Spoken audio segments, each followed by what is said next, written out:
පුඤ්ඤං චේ පුරිසෝ කෛරාතේ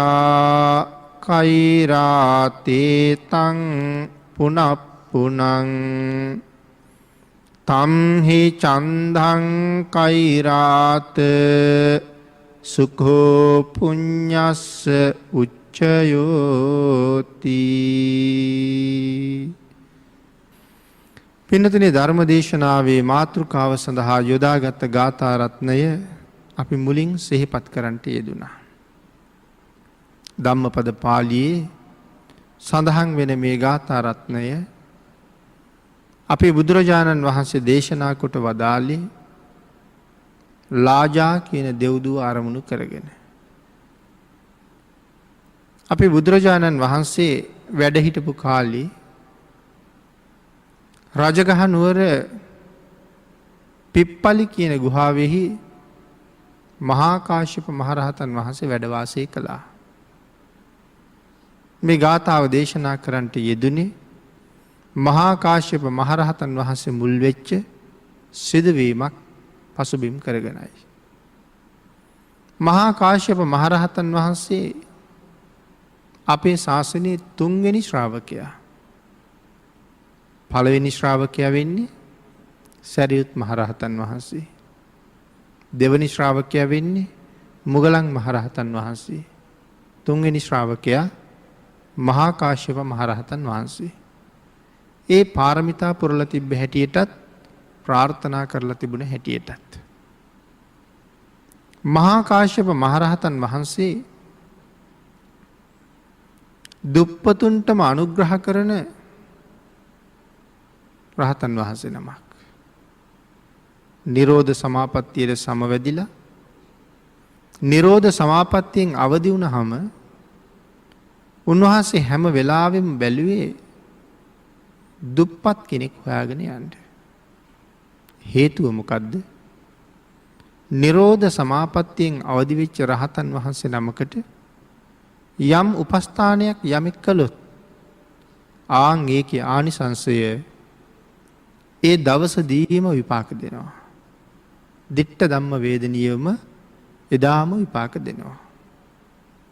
යම් හේකින් එහෙම නුනොත් දින 7ක් ඇතුළත අනිවාර්යෙන් විපාක දෙනවා කියලා සඳහන් කරනවා. නමුත් බොහෝ තැන්වල සඳහන් වෙලා තියෙන විදිහට එදාම විපාක දීලයි තියෙන්නේ. ආන් ඒ හින්දා දුප්පත් අය හොයාගෙන ගිහිල්ලා ඒ අයගෙන් මොකක් හරි දුප්පත් දාන වේලක්ම වැළඳුවා. දුප්පත් ගෙදරකට ගියාම රාජභෝජන හම්බුන්නේ නැහනේ.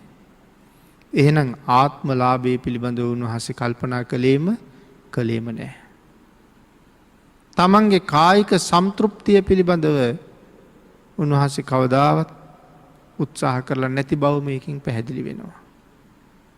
සසරෙන් එතර වෙච්ච උන්වහන්සේ සසර දුක් විඳින අහිංසකයෝ සසරෙන් එතර කරවන්න දුකෙන් මුදවන්න උන්වහන්සේගේ ජීවිතේ කැප කරලා තිබුණා.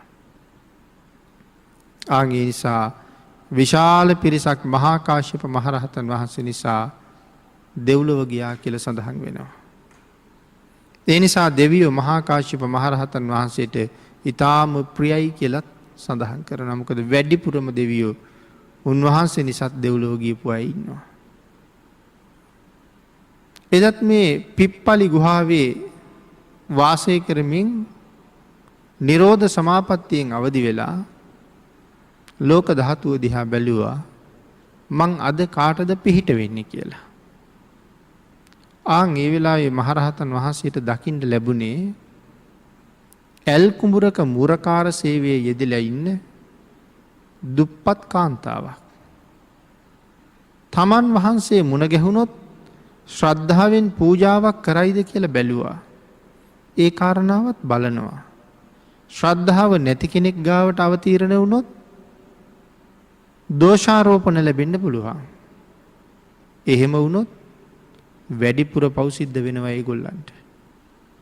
ආන් ඒ හින්දා සදහැ නැති අය හොයාගෙන වඩින්න කලින් මේ අය ළඟ සදහැ තියෙනවද කියලා බැලුවා. මම ළඟට ගියොත් මට පූජාවක් කරනවද කියන කාරණාවත් බලනවා. එයින් ඔවුන්ට සැලසෙන යහපත මොකක්ද කියලත් බලනවා. මේ කාරණා සියල්ලම බලලා තමයි උන්වහන්සේ තැනකට පිණ්ඩපාතේ වඩින්නේ. එදා මේ දුප්පත් කාන්තාව තමයි දැක්කේ. ඇය දහවල් ඇල් කරල් ටිකක් සූරගෙන ඇවිල්ලා විලඳ බදිනවා. රහතන් වහන්සේ ඒ හේනට පිණ්ඩපාතේ වැඩලා පසකින් හිටගත්තා. විලඳ බදිමින් හිටපු ඇය දැක්කා. ඇයට බොහෝම සතුටුයි. ඇය කල්පනා කළා අද උතුම් දානයක් පූජා කරගන්න මට භාග්‍යයක් උදා වෙච්ච දවස.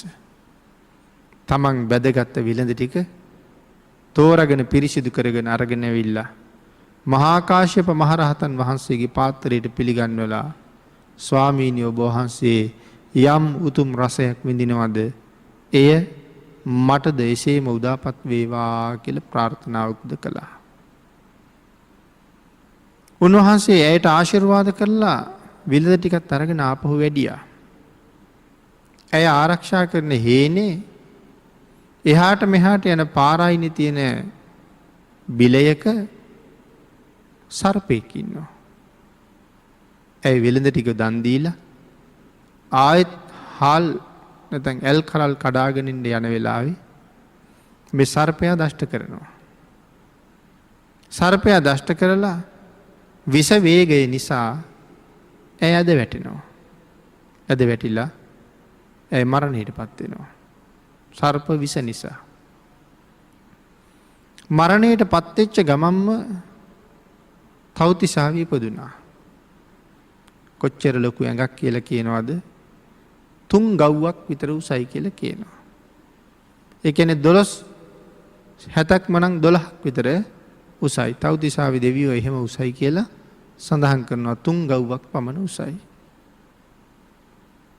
ඇය ඇඳලා ඉන්න සලුව 12 යොදුනක් විතර උසයි කියලා සඳහන් කරනවා. දෙවියගේ ප්‍රමාණය 3 ගව්වයි. සලුවේ ප්‍රමාණය යොදුන් 12යි. සාමාන්‍යයෙන් අපි අද කතා කරන්නේ යොදුනක් කියන්නේ 70ක්ම 16ක් කියලා. ඒ මට්ටමේ ඉඳලා බැලුවොත් මේ සලුව කොච්චර උසද එතකොට? 70ක්ම 192ක් විතර සලුව උසයි. දෙවියගේ උස කොච්චරද? ගව් 3යි. ඒ කියන්නේ සතපුම් 12ක් විතර. මතකද සලුව? සතපුම් 192ක් විතර සලුව උසයි. මේ තරම් උස සලුව එකතු කරලා මිටට අල්ලන්න හැදුවොත් තුඹ මලක් වගේ කුඩා වෙනවා කියලා සඳහන් කරනවා. දැකලා තියෙනව නේද තුඹ මල්? බොහොම චූටි සුදු පාට මලක්. මේ මෙතරම් දිග සලුව තුඹ මලක් වගේ කුඩා වෙන්න උතන්ඩ පුළුවන් කියලා සඳහන් කරනවා. එතකොට ඒකෙන් මොකක්ද අපිට පේන්නේ? මේ සලුව කොයි තරම් සිනිදුද කියන කාරණාවයි අපිට තේරෙන්නේ.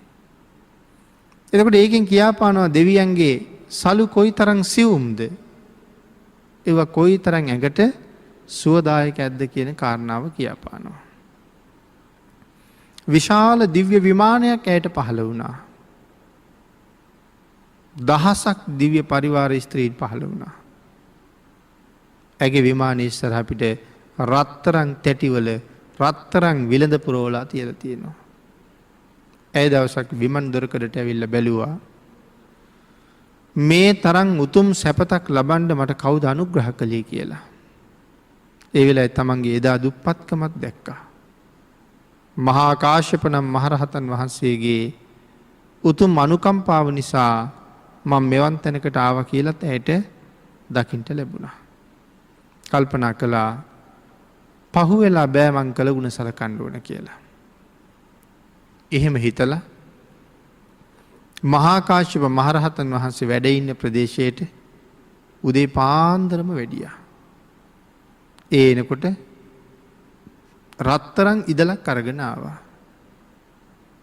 ඒ රන් ඉදලෙන් පාන්දරම කාශ්‍යප මහරහතන් වහන්සේගේ කුටිය වටේට හොඳට අතු ගෑවා.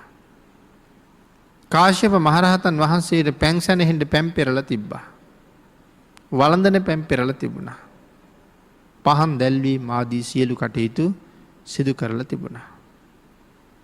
රාතන් වහන්සේ කල්පනා කළා සාමණේරයන් වහන්සේ නමක් කරන්න ඇති.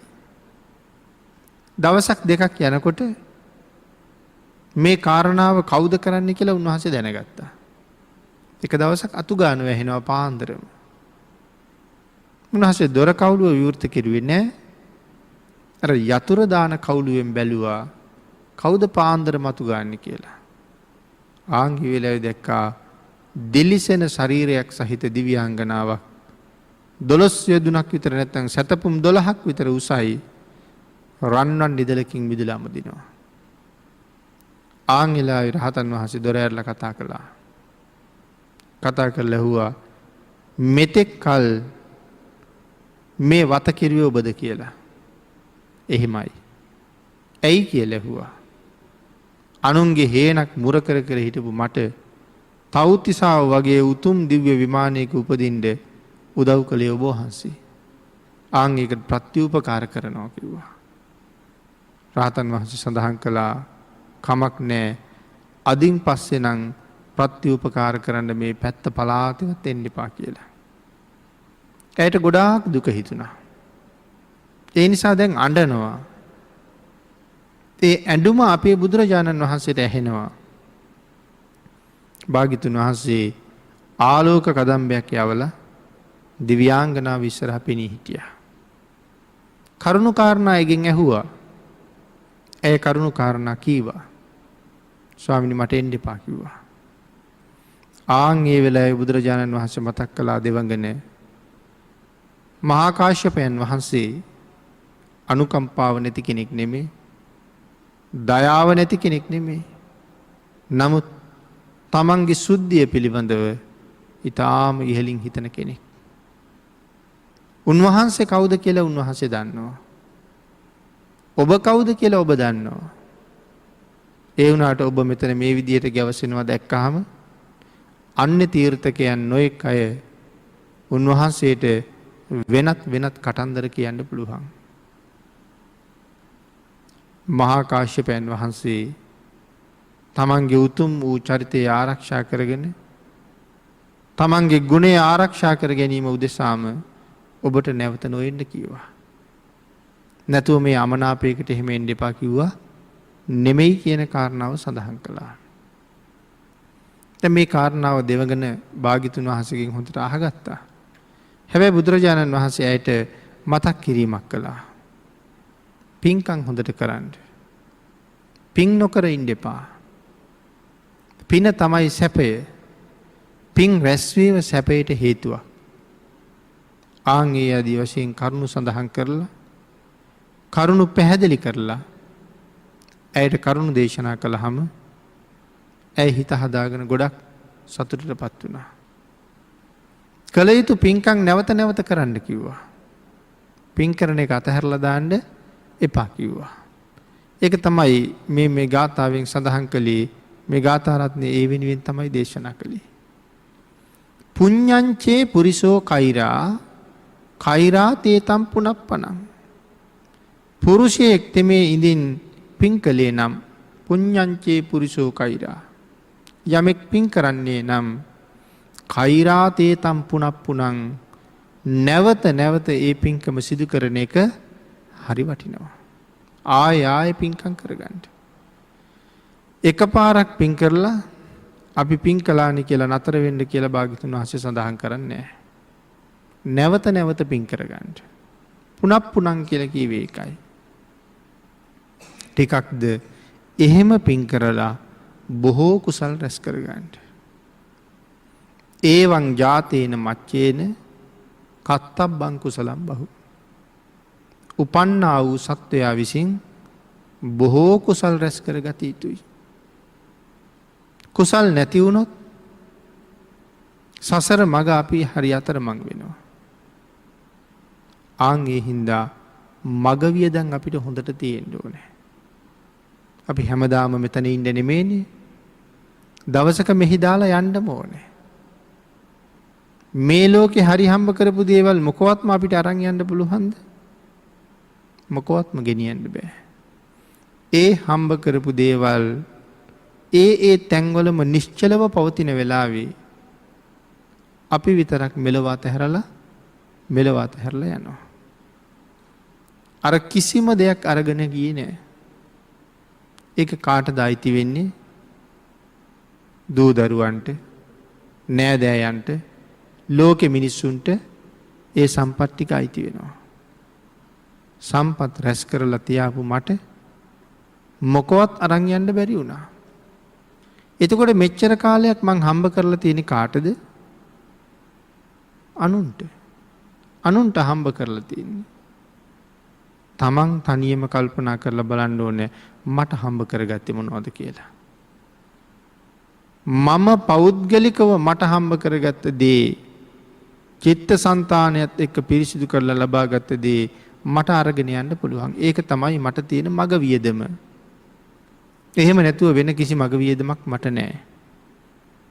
මග වියදම් කියලා කිව්වේ එතන කුසල්. හොඳට වියදම් කරන්න පුළුවන් වෙච්ච කෙනා මනුස්ස ලෝකේ හොඳට කෑම කනවා. හොඳට වියදම් කරන්න පුළුවන් කෙනා හොඳට ඇඳුම් අඳිනවා. හොඳට වියදම් කරපු කෙනා සැපදායක වාහනයකින් ගමන් යනවා. හොඳට වියදම් කරන කෙනා සුව පහසු ඇඳක නිදා ගන්නවා. ඒ ලෝභ නැතුව වියදම් කරලා ඒ දේවල් සපයාගත්ත නිසා. එහෙමනම් මෙහි ජීවත් වෙනකොට හොඳට පින් කරගත්ත කෙනා ඉහළ දිව්‍ය තලයක උපදිනවා. සැප වැඩිම තැනක, සැපයෙන් ආඩ්‍යම තැනක උප්පත්තිය ලබනවා. ඒක තමයි හම්බ කරගත්ත මග වියදම් වලින් කරගත්ත දේ. සුගතිගාමී ජීවිතයක් ලබනවා. මනුෂ්‍ය ලෝකයක මාපහු උපදිනවා. ආන් ඒක හින්දා බොහෝ කුසල් රැස් කරගන්න, සුගතියට යන්න පාර හදාගන්න භාග්‍යතුන් වහන්සේ නිරන්තරයෙන් අනුශාසනා කරනවා. ආන් ඒ සුගතියට යන්න අපි විසින් බොහෝ කුසල් රැස් කරගෙන වැඩියෙන් මුදල් ළඟ තියාගන්න ඕනේ අරන් යන්න. මොනවද අරන් යන මුදල්? මේ ලෝකේ ජීවත් වෙනකොට රැස් කරගත්ත පින් සහ පව්. හැබැයි පව් ටික තියලා පින් ටික අරගෙන යන්න පුළුවන් ක්‍රමයක් තියෙනවද? එහෙම ක්‍රමයක් මේ ලෝකේ නෑ. අරන් යනකොට දෙකම අරන් යන්න වෙනවා. දැන් ඕකෙන් කෝකද දන්නේ බර වැඩි එක. ඒක ඉස්සරලා විපාක දෙන්න පටන් ගන්නවා බොහෝ වෙලාවට. සමහරලාට මුලින් කුසල් විපාක දෙනවා. සමහරලාට වැඩියෙන් බර වැඩි වෙලා තියෙන අකුසල් නම් ඉස්සරලා කුසල් විපාක දීම සමහරලාට පටන් ගන්නවා. ආන් ඒක නිසා අපි විසින් පුඤ්ඤංචේ පුරිසෝ කෛරාතේ තම් පුනප්පුනං බොහෝ කුසල් රැස් කරලා තියන්න ඕනේ. ඒවං ජාතේන මච්චේන උපන්නා වූ සත්වයා නිසා. මොකද බොහෝ කුසල් රැස් කරන්න පුළුවන් උපන්නා වූ සත්වයාට. හොඳ තැනක ඉපදුනා, හොඳ රටක ඉපදුනා, හොඳ දහමක් මූලික කරගෙන ඉපදුනා, සත්පුරුෂයන් අතර ඉපදුනා, ෂණ සම්පත් අරන් ඉපදුනා. ඒ විතරක් නෙමෙයි කායික නිරෝගී බවත් අරගෙන ඉපදුනා. එහෙනම් මේ දේවල් ඔක්කොම අපිට පෙර පින් නිසා හම්බ වෙච්ච දේවල්. පෙර පින් නිසා හම්බ වෙච්ච දේවල් වියදම් කරලා අපි නැවත පින්කම් කරගන්න ඕනේ. එතකොට තමයි ඊළඟ භවයට ආපහු කුසල් අරන් යන්න පුළුවන්කම තියෙන්නේ. එක පින්කමක් හරියට කරගත්තාම ඒක විපාක දෙනවා හරි උතුම් විදිහට. එකක් හරියට කරාම ආත්ම කෝටි ගාණක් සැප විඳින්න පුළුවන් වෙනවා. හැබැයි කරන එක හරියටම කරන්න ඕනේ. එහෙම මෙහෙන් කරන්නේ නැතුව, බාගෙට කරන්නේ නැතුව, අකමැත්තෙන් කරන්නේ නැතුව, නොකර බැරි හින්දා කරන්නේ නැතුව, උවමනාවෙන්ම, ශ්‍රද්ධාවෙන්ම, උවමනා නිසාම ඒ කටයුත්ත කරන්න ඕනේ. එතකොට තමයි මහත්ඵල මහානිසංසදායක කුසල් ලබන්න පුළුවන්කම තියෙන්නේ. ආන් එහෙමනම් මේ උතුම් ශ්‍රේෂ්ඨ තැනක ඉපදිච්ච අපිට කොච්චර නම් පින් කරන්න අවස්ථාව උදා වෙලා තියෙනවද? කොච්චරනම් පින් කිරීමේ මග අපිට සකස් වෙලා පිරිසිදු වෙලා වෙන් වෙලා තියෙනවද? ආන් ඒ නිසා අපි හැමෝම ජීවිතේ හැම වෙලාවෙම කුසලයෙන් පුරවලා තියන්න ඕනේ. අකුසලයෙන් තොර වෙච්ච ජීවිතයක්ම ගත කරන්න අපි හැම වෙලාවෙම කටයුතු කරන්න ඕනේ. මොකද අපි නිරන්තරයෙන් රැස් කරන්නේ අකුසල්නේ. දවසට පැය 24ක් ගෙවිලා යනවා. අපේ අයම ප්‍රඥාව මෙහෙවල කල්පනා කරලා බලන්නකෝ මේ පැය 24න් මම පින් කරගත්ත පැය කීයක් තියෙනවද කියලා. අපි එක පැයක් බණක් ඇහුවොත්, පැය එකමාරක් බණක් ඇහුවොත්, දවසේ තව පැය 22මාරක් තියෙනවා. ඒ පැය 22මාර තුල අපි මොනවද කරලා තියෙන්නේ? ඒ පැය 22මාරෙම අපි අතින් කෙරලා තියෙන්නේ පව්. පැය එකමාරක් තමයි පින් කරලා තියෙන්නේ. දවස් දෙකක් ගියහම පැය 45ක් පව් කරලා තියෙනවා. පැය 5ක් පින් කරලා තියෙනවා. දවස් 4ක් ගියහම පැය 90ක් පව් කරලා තියෙනවා. පැය 10ක් පින් කරලා තියෙනවා. දැන් පුළුවන් ද සංසාරයෙන් ඈතර යන්න? ඇද්ද කරලා තියෙන ප්‍රමාණය? එහෙනම් මීට වඩා තව පින් හුඟක් කරන්න වෙනව නේද කියලා අපි ආපහු කල්පනා කරන්න ඕනේ. ආන් ඒක නිසා පුඤ්ඤංචේ පුරිසෝ කෛරා කෛරාතේ තම්පුනප්පුන බොහෝ කුසල් නැවත නැවත සම්පූර්ණ කරගන්න ඕනේ. බොහෝ කුසල් නැවත නැවත සම්පූර්ණ කරගන්න ඕනේ. එහෙම සඳහන් කරපුවාම එකපාර නෙමෙයි ඒ පින්කම ආයෙ කරන්න ඕනේ. ආයෙ ඒ පින්කම් කරනකොට වැඩි වැඩියෙන් කුසල් රැස් වෙනවා. අපේ බුදුරජාණන් වහන්සේ අපිට පින් කරනකොට මෙන්න මේ විදිහේ පින්කම් කරන්න කියලා අපූර්වට කරුණු වෙන් කරලා පැහැදිලි කරලා දේශනා කරලා තියෙනවා. හැබැයි පින් කරන්න හරි ශ්‍රද්ධාවක් තියෙන්න ඕනේ. මනා වූ නිවැරදි වූ ශ්‍රද්ධාවක පිහිටලා කරපු කෙනෙකුට හොඳට පින් රැස් වෙනවා. උදාහරණයක් හැටියට මෙහෙම සඳහන් කළොත් කවදාවත් පින්කමක් කරලම නැති මිනිස්සෙක්. පන්සලකටවත් නිකමටවත් ගොඩ වෙලා නැති කෙනෙක්. එයාට එක දවසක හිතෙනවා අද ගිහිල්ලා පහනක් පත්තු කරලා එන්න ඕනේ කියලා. දැන් එයා පන්සල් යනවා පහනක් පත්තු කරන්න. තෙල් ටිකකුත් අරගෙන, තිර ටිකකුත් අරගෙන, ගිනි පෙට්ටියකුත් අරගෙන එයා පහන් පත්තු කරන්න යනවා. එයා ගෙනියපු තෙල් ටික අර පහන් වලට දාලා අර තිර ටික දාලා එයා පත්තු කරලා එනවා. හැබැයි එයා පහන පිරිසිදු කළාද? පහනේ තිබිච්ච පරණ තිර ටික අයින් කළෙත් නෑ. පහනේ තිබිච්ච පරණ තෙල් ටික අයින් කළෙත් නෑ. පහනේ තිබිච්ච දැලි ටික පිහලා දැම්මෙත් නෑ. නමුත් ගෙනියපු තෙලුයි තිරයි දාලා පහන පත්තු කරලා ආවා. කාටද පත්තු කළේ මේ පහන?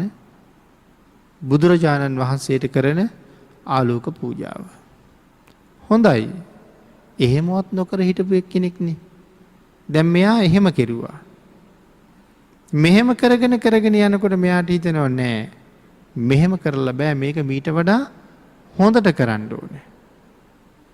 ආන් එහෙම පස්සේ කාලයක් ගියහම එයා පහන සුද්ධ කරලා පහන පිහලා පහන පත්තු කරන්න පටන් ගන්නවා. ශ්‍රද්ධාව ටික ටික දියුණු වෙනකොට එයාට එහෙම නෙමෙයි මෙහෙම, එහෙම නෙමෙයි මෙහෙම කියා හිතෙන්න පටන් ගන්නවා. දැන් එතකොට අපි හැමෝමත් අපිව ආවර්ජනය කරන්න ඕනේ. මමත් තවම ඉන්නේ ඒ ප්‍රාථමික තැනද? හැබැයි මේ ප්‍රාථමික තැන මේ සංසාරයෙන් ඈතර යන්න ඒ තරම් ලොකුවට උදව් කරයි කියලා කියන්න බෑ. ආන් ඒකින්ද අපි අපෙන් අහන්න ඕනේ අපිත් තවම ඉන්නේ එතනද කියලා.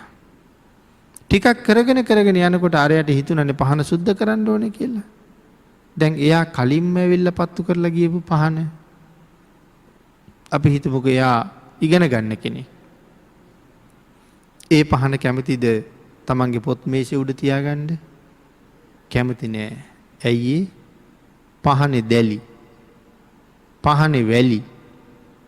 ඊයේ වැටිලා මැරිච්ච සත්තු පරණ තිර දෙක තුනක් තෙල් උතුරනවා ඒ හින්දා පොත් මේසෙ උඩ තියාගන්න කැමතිද? මගේ මේසෙ උඩ ඒ පහන තියාගන්න කැමති නැත්තම් ඒක බුදුරජාණන් වහන්සේට කැප වෙනවද? එහෙම පහනක් පූජා කළා මට පහන් පූජා කළා කියලා සතුටු වෙන්න පුළුවන්ද? එහෙමනම් පුළුවන්කමක් නැතුව යනවා. කාලයක් යනකොට ටික යා සංවර්ධනය වෙලා ඉහළට ආවා. ආන් ඒ තත්වයට පත් වෙමින් කෙනෙකුගේ ශ්‍රද්ධාව දියුණු වෙන්නේ බොහොම හිමින්. ශ්‍රද්ධාවේ තරමට මිනිස්සු පින් කරනවා. අපේ භාග්‍යතුන් වහන්සේ මේ කාරණාව සම්බන්ධයෙන් මේ විදිහට කරුණු දක්වලා අපිට දාන වස්තුන් පිළිබඳව විතරක් සඳහන් කෙරුවොත් දාන වස්තුන් කීයක් දේශනා කළාද? දස දාන වස්තුවක් දේශනා කළා. ඒ දස දාන වස්තුවම මිනිස්සුන්ට සම්පූර්ණ කරගන්න තමයි දේශනා කරලා තියෙන්නේ. ඒ කියන්නේ එක පින්කමක් කරලා නතර වෙන්න කියලාද? නෑ, එක පින්කමක් කරලා නතර වෙන්න එපා කියන එකම තමයි කියලා තියෙන්නේ. කෛරා තේතම් පුනප්පුන. කරපු පින්කම නැවත නැවත සිද්ධ කරන්න. එහෙමනම් භාග්‍යතුන් වහන්සේ දස දාන වස්තුවෙන් මුල්ම දාණය ආහාර. ආහාර දුන්නහම මිනිස්සුන්ට මොනවද දුන්න වෙනවද? ආයුෂය, වර්ණය, සැපය, බලය, ප්‍රඥාව කියන පංචවිධ කාරණාවක් ආහාරයෙන් දුන්නා. අන්න දෝ බල දෝ හෝති. ආහාරය නිසා බලය ලැබෙනවා. වන්න දෝ හෝති වත්තු දෝ. වන්න දෝ හෝති වත්තු දෝ. වස්ත්‍ර දුන්නහම වර්ණ සම්පත් ලැබෙනවා. බොහෝම ලස්සන හමක්, ඊටා ප්‍රියමනාප වර්ණයක් මොනවා නිසාද හම්බ වෙන්නේ? වස්ත්‍ර දන් දුන්නහම තමයි වර්ණ හම්බ වෙනවා කියලා සඳහන් කරන්නේ. ඒකයි වන්න දෝ හෝති වත්ත දෝ. සුවඳ පූජා කරාම ප්‍රඥාව ලැබෙනවා. කොට්ටා, මෙට්ටා ඒ වගේ දේවල් පූජා කරාම සසර බොහෝම සුව පහසුකම් උදා වෙනවා. පාවහන් පාපිසි වගේ දේවල් පූජා කරාම ඒවා යානා පූජාවට අයිති වෙනවා.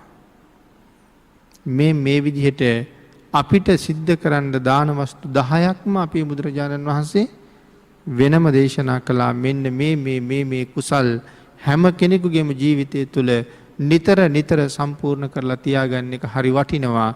මේ නවාතන අතහැරලා යනකොට ඊළඟ නවාතන මීට වඩා සුවදායක තැනක් බවට එතකොට පත් වෙනවා. අපි හැමෝගෙම බලාපොරොත්තු එහෙමයි.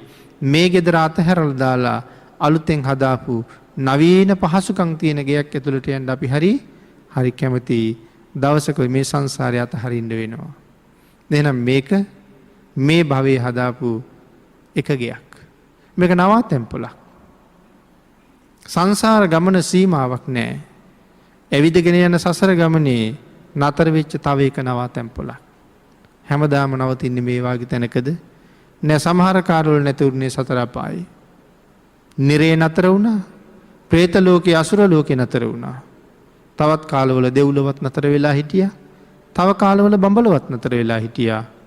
දැන් දෙව්ලොවෙන් බඹලොවෙන් නිරයෙන් සතර අපායෙන් චුත වෙලා ඇවිල්ලා මනුස්ස ලෝකෙක පිහිටලා ඉන්නවා. කොයි වෙලාවෙ මැරෙයිද දන්නේ නැහැ. ඒ කාරණාව අපි කවුරුවත්ම දන්නේ නැහැ. මෙතන අපි වාඩි වෙලා ඉන්නකොට මොනවා හරි ඇඟ උඩ වැටුනොත් ඒත් මැරෙනවා. මෙතනින් එළියට බහිනකොට මොකේක හරි හැප්පිලා වැටිලා ඔළුව වැදුනොත් ඒත් මැරෙනවා. පාරට බහිනකොට වාහනයක හැප්පුණොත් ඒත් මැරෙනවා. මේ ආදී නොයෙක් වශයෙන් දේවල් කල්පනා කරලා බැලුවොත් හැම පැත්තෙම මරණයටම ඉඩකඩ ඉතුරු වෙලා තියෙනවා. එහෙනම් එදාට මේ නවාතැන් පොළ දාලා තවත් නවාතැනකට යන්න ඕනේ. පරණ ගෙදර දාලා අලුත් ගෙදරට යන්න ඇඟිලි ගැන ඉන්නවා වගේ හැම වෙලාවෙම බලාගෙන ඉන්න වෙනවා මේ ලෝකයේ අතහැරලා ඊළඟ ලෝකෙට යනවා කියන එක. හැබැයි එහෙදි සැප විඳින්න නම් එහෙ මීට වඩා හොඳ වෙන්න ඕනේ නම් මොනවද අපි විසින් කරලා තියෙන්න ඕනේ? බොහෝ කුසල් රැස් කරලා තියෙන්න ඕනේ. නැවත නැවත ඒ නිසා කරන පින්කම් වැඩි වැඩියෙන් කර ඒ පින්කම පිළිබඳව හොඳ අත්දැකීමක් ලබන්න ඕනේ. කෛරාතේ තම්පුනප්පුනං නැවත නැවත කරනකොට ඒක නිවැරදිව කරන්නත් පුළුවන්, හරියට කරන්නත් පුළුවන්, ශ්‍රද්ධාවෙන් කරන්නත් පුළුවන්, වැඩිපුර ආනිසංස ලැබෙන විදිහට කරන්නත් පුළුවන්. කෛරාතේ තම්පුනප්පුනං නැවත නැවත සම්පූර්ණ කරගන්න. තම්හි චන්දං කෛරාත. එතන සඳහන් කරනවා මේ නැවත නැවත පින් කරන පුජ්‍යලයා කුසලයට හැම වෙලාවම ආලය කරන්න පටන් ගන්නවා. පින් කරන්න කැමැත්ත උපදින්න පටන් ගන්නවා. කාලයක් පින් කරන්නෙම නැතුව හිටපු කෙනෙක් කුසලයට යොමු කරාම ඔහු අපිට ආපහු අකුසලයකට යොමු කරන්න බැරුව යනවා. ඔහු තරම් කුසල් කරන්න සමහරවිට අපිට බැරුව යනවා. ආන් ඒ හින්දා මෙතන සඳහන් කළේ තම්හි චන්දං කෛරාත. බොහෝ කුසල් තමන් රැස් කර ගනිමින් තවත් බොහෝ අයට සත්පුරුෂ වෙන්න ඕනේ. සුකෝ පුඤ්ඤස්ස උච්චයෝ. කුසලයාගේ උච්චතම අවධිය මොකද්ද? සැපයේ ඊටාම ඉහළට අරගෙන යෑමයි. කුසලයාගේ එකම පරමාර්ථය සත්වයා සැපයෙන් සැපයටපත් කිරීමයි. සුකෝ පුඤ්ඤස්ස උච්චයෝ. නම් කුසලයාගේ උච්ච බව හරි වටිනවා. ආන් ඒ නිසා අපි හැමෝම කුසල් කරලා, අපි හැමෝම කුසල් වඩලා, කුසල් වලින් පෝෂණය වෙලා මේ ලෝකේ අසරණයන් නොවි ජීවත් වෙන්න ඕනේ. ලෞකික සම්පත් කොච්චර තිබුණත් අපි පෝසත් නැහැ. ඒ පෝසත් වෙලා ඉන්නේ අපි නෙමේ. ඒ ලෞකික සම්පත් ගොඩක් තියෙන්නේ. මම පෝසත් කියලා කියන්නේ මා තුල ගුණධර්ම වැඩිලා තියෙන්න ඕනේ. ආන් එදාටයි මම පොහොසතෙක් බවට පත් වෙන්නේ. ආන් ඒ හින්දා වැඩියෙන් හැම වෙලාවෙම ජීවිතවල ගුණ පුරන්න ඕනේ කියන කාරණාව භාග්‍යතුන් වහන්සේගේ අනුශාසනාවයි. හැම කෙනෙක්ම උතුම් සීලයක් ආරක්ෂා කරගන්න ඕන කියන එක භාග්‍යතුන් වහන්සේගේ අනුශාසනාවයි. එහෙම සීලයක් නැති වුණ දවසක අපි හරි දුප්පත් අය බවට පත් වෙනවා. අරගෙන යන්න ධනයක් හම්බ නොකරපු දවසට අපි හරි දුප්පත් වෙනවා. ආන් හැම වෙලාවෙම ඒකට උත්තර මේ ජීවිතය තුළ සපයමින් අපි ජීවත් වෙන්න ඕනේ. පින සත්වයා සැපයේ කෙරවලට අරගෙන යනවා. සුකෝ පුඤ්ඤස්ස උච්චයෝ. පින සත්වයා සැපයටපත් කරනවා. මේ කාරණාව අපේ බුදුරජාණන් වහන්සේ මා පුණ්‍ය භායි කියන සූත්‍ර දේශනාවිනුත් අපූර්වට පැහැදිලි කළා. මහණෙනි, පිනට බය නොවන්න. කවදාවත් පින්වලට නම් බය වෙන්න එපා. නිරන්තරයෙන් වැඩියෙන් පින්ම රැස් කරන්න, පව් රැස් කරන්න බය වෙන්න ඕනේ. පින් රැස් කරන්න බය වෙන්න ඕනේ නැහැ. කොච්චර දුක් විඳලා රැස් කළත් කමක් නැහැ. අහක යන්නෙත් නැහැ. නිවන් දකින්නතුරු ඒ කුසලයේ මට නොඑක් අවස්ථාවන් වල විපාක දෙනවා. දැන් මේ කරුණු දෙව්දුවට සඳහන් කළා. ඇයට සඳහන් කළා කාශ්‍යපයන් වහන්සේ ඔබට එන්න එපා කීවේ අනුකම්පාවක් නැතුව නෙමෙයි. ලෝක අපවාදයෙන් බේරෙන්න. දෙන්නගෙම හිතසුව පිණිස. මං දැන් කාශ්‍යපයන් එක්ක යනවා. ඔබ බොහෝ පින්කම් කරගන්න. බොහෝ කුසල් රැස් කරගන්න. කුසලයෙන් පෝෂණය වෙන්න. නැවත නැවත පින්කම් කරගන්න. කාශ්‍යපයන්ගේත් ඔබගේත් සුඛ විහරණය උදෙසා තමයි ආයෙ එන්න එපා කිව්වේ. ඒක ශෝක කරන්න කරුණක් නෙමෙයි. ඒක ශෝක කරන්න උවමනා කරුණක් නෙමෙයි. පින් කරගන්න ඕන තරම් අවස්ථාව තියෙනවා. සැපයේ පරතරයට ඔබ අරගෙන යනවා මේ උතුම් කුසලයේ. සුකෝ පුඤ්ඤස්ස උච්චයෝ. ඒකයි කිව්වේ පින සැපයේ කෙරවලට අපි අරගෙන යනවා උච්චතම වූ පින.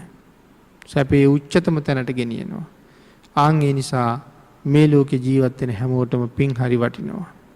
මා පුණ්‍ය භාවී සූත්‍රයෙන් බුදුරජාන් වහන්සේ දේශනා කළේ මහණෙනි පිනට බය නොවව් කියලා. කවුරුවත් පිනට බය වෙන්න එපා. සැපම තමයි හම්බ වෙන්නේ. හැබැයි හැමෝම පවට බය වෙන්න ඕනේ. දුකම තමයි විඳින්න ලැබෙන්නේ. අපි කවුරුවත් දුක් විඳින්න කැමති අය නෙමෙයි. අපි හැමෝම සැප හොයාගෙන යන එක සත්වයාගේ ස්වභාවය. ඔබ කැමති නම් නොමියෙන සැපකට, මීට වඩා හිතාගන්න බැරි තරම් සැපයකට අපි මොනවද කරන්න ඕනේ? මනාව නිවැරදිව සිල් ගුණ ආරක්ෂා කරන එක. ආන්ගේ පුජ්‍යලයයි ශ්‍රේෂ්ඨ. මහා තුණ්ඩිල කියන ජාතක කතාවේ අපේ බෝසතාණන් වහන්සේ තමන්ගේ මල්ලිට උපදේශයක් දුන්න. දෙන්නම ඌරෝ. බෝසතාණන් වහන්සේත් ඌරු ආත්මික ඉපදිලා. මිනිස්සු වගේක් ඇවිල්ලා ඌරු මරන්න. මල්ලි හොඳටම බය වෙලා. ආන් වෙලාවේ මල්ලිට උපදෙස් දෙනවා. බය වුණාට වැඩක් නෑ. අපි කොහේ හිටියත් මිනිස්සු මරාගෙන කනවා. ඌරෝ බැටළුව මුව ගෝන්නු මිනිස්සු අල්ලන්නේ ඇති කරන්න නෙමෙයි. ඒ සත්තු මිනිස්සු හදන්නේ ආදරයට නෙමෙයි. දවසක මසට. ආන්ගේ හින්දා අපි ඒකට මූණ දීලාම ඉන්න ඕනේ.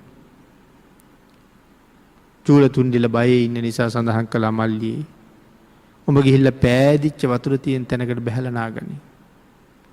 හොඳට ඇඟ හොදලා ඔළුව හොදලා නාගනි. පෑදිච්ච වතුරෙන් කුණු හොදලා හොඳට නාන්න කිව්වා. නාලා නොමියෙන සුවඳක් ගල්ව ගන්න කිව්වා. එහෙම ආපුවම චූලිතුණ්ඩිල මොකද අහන්නේ? සහෝදරයාණෙනි ඌරෝ කවද්ද නෑවේ? ඌරෝ කවද්ද කුණු ඇතුල්ලුවේ? ඌරෝ කවද්ද සුවඳ ගල්ව ගත්තේ? මට ඒක තේරෙන්නේ නැහැ කිව්වා. ආන් ඒ වෙලාවේ මහතුණ්ඩිල සඳහන් කරනවා ඌරෝ නාන්නේ නැති බව මම දන්නවා හොඳට. හොඳ පෑදිච්ච වතුර තියෙන තැනකට බැහැලා නාගණී කියලා කිව්වේ ජීවිතේ කුසලයෙන් පුරව ගනින් කියලා. ඇඟ හොදලා කුණු ඉවත් කර ගනින් කියලා කිව්වේ හිත කය වචනය කියන තුන් දොරින් රැස් වෙන කෙලෙස් නැමැති කුණු ඉවත් කරගන්න කියලායි මම ඔබට කිව්වේ. ඒ කෙලෙස් වලට පිටුපාලා කෙලෙස් හොරුන්ගෙන් මිදිලා ජීවිතේ කුසලයෙන් සීලයෙන් පුරවගනි. කවදාවත් නොමියෙන සුවඳක් ගල්වගනි. පින්නතුනි අපි උදේ ගල්වගෙන ආපු සුවඳ දැන් ඇගේ දැන් නැහැ. අයක් තිබුණොත් ගල්ව ගන්න තිබුණා නැතිනම් ගිහිල්ලා පහු ගල්වන්න වෙනවා. ඒ කියන්නේ ඒ සුවඳ ඉක්මනට නැතුව යනවා. නොමියෙන සුවඳක් ගල්වගනි කිව්වා මේ අඟ අතහැරලා යන්නේ නැති සුවඳක් මේ ලෝකේ තියෙනවා නම් ඒ මොන සුවඳද? ඒකට කියන්නේ සිල් සුවඳ කියලා. හොඳට සිල් ගුණ ආරක්ෂා කරපන්. එදාට මේ ඌර කොතන මැරුවත් කමක් නැහැ. උපදින්නේ හොඳ තැනක. ආන් එහෙම උපදෙස් දුන්නා. එහෙනම් අපිත් ඒ විදිහට සීලයෙන් ගුණයෙන් පිරීලා කුසලයෙන් පෝෂණය වෙච්ච දවසට කවදා කොතන මැරිලා වැටුණත් අපිට කමක් නැහැ. ඕනෑම වෙලාවක සතුටින් මෙතන අතහැරලා ඊළඟ නවාතැන් පොළට යන්න පුළුවන්. ධර්ම දේශනාවට තියෙන කාලයත් නිමා වෙලා මේ ධර්මාවවාදී ජීවිතයට එකතු කරගෙන හෙටට කුසල් කරනවා කියලා බලාගෙන ඉන්නේ නැතුව මෙතෙක් කරපු කුසල්ය කියලා කල්පනා කරන්නෙත් නැතුව වහ නැවත නැවතත් කුසල් රැස් කරලා කුසලයෙන් පෝෂණයටපත් වෙලා මරණ මංචකයේදී හිතන්න යමක් ඉතුරු කරගන්න ඔබ සියලු දෙනාටම රත්නත්‍රී ආශිර්වාදයෙන් ශක්තිය ධෛර්යය භාග්‍ය වාසනාව උදා වේවා කියලා ආශිර්වාද කරනවා.